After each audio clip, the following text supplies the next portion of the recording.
Hola, mi nombre es María Corina Muscus, soy abogada egresada de la Universidad Católica Andrés Bello, cuento con una maestría en Derechos Humanos y Género de American University y actualmente me encuentro trabajando como becaria Rómulo Gallegos en la Comisión Interamericana de Derechos Humanos.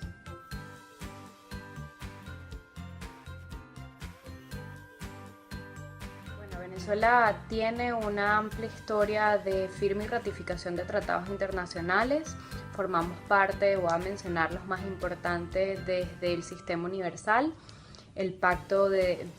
formamos parte del Pacto Universal de Derechos Civiles y Políticos, así como también del Pacto de Derechos Económicos, Sociales y Culturales.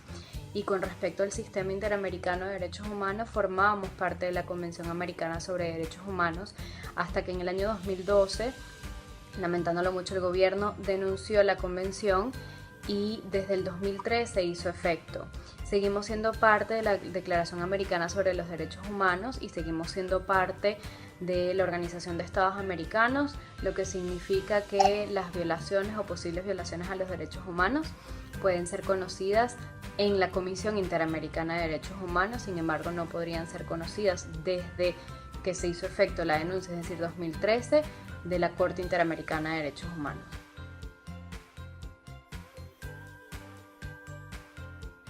Bueno, desde la perspectiva de la protesta, primero el derecho a una libre protesta, que han sido cercenado por el uso de las fuerzas del Estado.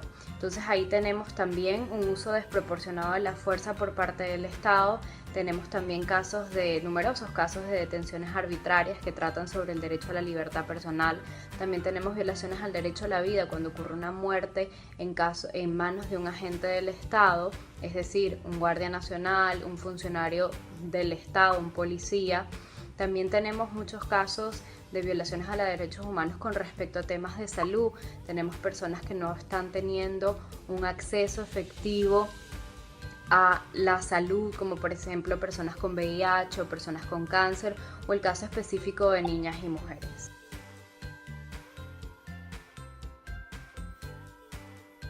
Bueno, hay que tomar en cuenta que los sistemas internacionales de protección a los derechos humanos aplican de manera subsidiaria y son complementarios al sistema nacional. Es decir, que si una persona que cree que se han violado sus derechos o, por ejemplo, ocurre una muerte a manos de un agente del Estado, primero tiene que ir a denunciar a los organismos del Estado. Y una vez que haya agotado todos esos recursos internos, es que pudiera acceder al Sistema Universal de Protección o al Sistema Interamericano de Protección. También hay excepciones a este agotamiento, es decir, cuando el Estado no puede, porque no tiene un aparato judicial con independencia e imparcialidad, o el Estado sencillamente no quiere y no investiga, no realiza las investigaciones. En ese caso opera una excepción, pero debemos recordar siempre que primero hay que agotar los recursos internos para después acceder a estos sistemas. Puede ser el Comité de Derechos Humanos, que opera sobre el Pacto Internacional de Derechos Civiles y Políticos. Puede ser también la Comisión Interamericana de Derechos Humanos sobre violaciones que ocurrieron con respecto a la Declaración Americana sobre los Derechos Humanos.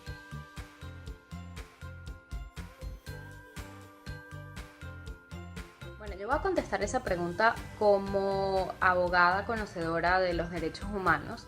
Y en ese sentido quisiera comentar que muy personalmente creo que la dimensión del problema no la conocemos los venezolanos de forma real.